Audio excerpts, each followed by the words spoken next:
people should be voting for you? Well, in the past 2 years, we've revolutionized this county government. It's been turned around. It's more transparent, more open. We've gotten a lot of things done in the last 2 years, and I'd like to keep right on moving. Definitely. I guess the next question I have then is, why do you want to continue to run for this seat? Because you hold. Why do you want to continue to run for this seat? Because you hold it right now. So why do you want to keep going? I want to keep going because it's important to keep change happening within the county, to keep the changes changed, and work on economic development, developing the county, the rural towns, helping them to build and grow and create economic development. Okay, and going along with that, what are some policies that you want to pursue if you're elected into this position? I'd love to see a county economic development task force made up of the city, the smaller towns, the county, and the chamber, maybe business, maybe the nonprofit for gaming, and put a lot of effort behind keeping this county growing because it's really doing well. Mm-hmm. And then, do you happen to know where you're going to be on election day, when all the votes are being counted? I'm going to be here at 4:30. Okay. For the board meeting. Okay. Okay. Is there anything else that you'd like to add in terms of you running for the seat? Well, I'm pretty excited to do it again. When you divide it 3 ways, it makes it a difficult thing to predict. So next Tuesday will be the decider. Definitely. All right. That's all that I have for you. Okay, here we go.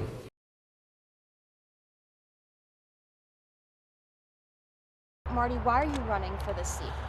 You know, I've been watching the Board of Supervisors the last couple of years, and I've just seen a lack of real leadership. They spent more time internally fighting and bickering than they have actually leading. And so I think that they need somebody that'll actually lead and will do what they're elected to do, and that's govern. Okay. Why do you feel people should vote for you? I've got the experience between being in the Army, 18 years on the police department. I spent a term on the Sioux City Council. And I think I learned a good common sense approach to solving problems. As a police officer, every call you go to, half the people aren't happy to see you, and you have to learn how to work through that and come to an amiable solution.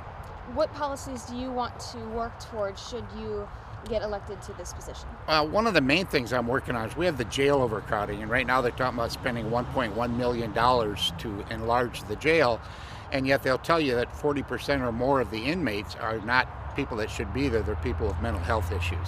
And I'd like to see us get more help for the people with mental health issues so we're not incarcerating them. They don't belong in jail. That's not what the jail is meant for, and I think we're wasting a lot of money doing it. Do you feel that there's something that you feel voters should know about you before they go to the polls? I think my background, I think a lot of people that have lived in Sioux City for any amount of time probably remember me through my years on the police department and on the city council and working out at the mall for 16 years in their security department. But I think that most of the people that know me will tell you that I have a common sense approach to solving problems. Okay. Where are you going to be on election night? I probably will be at the courthouse. Wonderful. And is there anything else that you'd like people to know? Nope. I just encourage everybody to get out and vote. Regardless of who you're voting for, that's one of the things my parents taught me. It's not a right, it's a responsibility. And everybody should go out and vote. I hope they vote for me, but regardless, they should all get out and vote.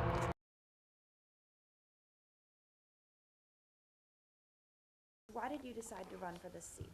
Well, you know, I've lived here my entire life, and I've been involved with a lot of things in the community. I used to run the 185th Air National Guard here in town, and I've had a lot of great opportunities to interact with people.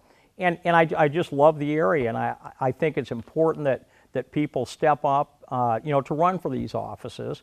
They're important, and to me, it's a way to give back some to the community too. I think I have some great fresh ideas for Siouxland, and I've got the time to do it now. What are some of those ideas that you have or goals that you have set for yourself should you be elected to this position? Right. Well, I think first things first, the boards came a long ways in the last couple of years. So the first thing is just to bring a level of civility to the board. And you know, in the past, in years past, there's been a lot of friction on that board. And I just think we've stepped in the right direction. It's time to keep going. I think people need to check their party affiliations at the front door. And once we're inside, sit down and do good business for the people of Woodbury County. And that includes all of Siouxland, too. Okay. So I didn't really get into any specific goals. My biggest goal, of course, is I want to see continued economic development in Siouxland and Woodbury County in particular. And I think there's a couple of ways to do that. There's two pieces to that. If you look at like Dakota Dunes in the South Dakota area, they've had a lot of growth because of the lower tax structure. So I want economic development to be number one in my book. But part of getting there is through lowering the taxes that we pay in Woodbury County. And I'll work hard and tirelessly to find ways to save money and actually lower people's property tax bill. Okay. Why do you feel people of Woodbury County should be voting for you? Well, first of all, there's a lot of great candidates, and nobody's, I'm not here to throw mud at anybody. But I think my experience as the commander down at the 185th, I ran multi-million-dollar budgets every year. I had a workforce of about 950 people underneath me, and I think those experiences lend well to helping run Woodbury County. I'm used to dealing with large budgets, large staffs. I've also had the opportunity to travel all over the world, and so I see how a lot of people do things differently around the world. And I just think that breadth of experience, combined with being a lifelong Woodbury County resident, makes me a great choice for this position. And not just for the people in the Sioux City area. My son and his wife and our grandkids live on a little farm down between Odo and Smithland. So I've got a nice connection with the rural side of the county too. I was going to say, how would you plan to work with the entire county rather than just Sioux City, despite 85% of the working people work in Sioux City? It's an odd arrangement, isn't it, in a way?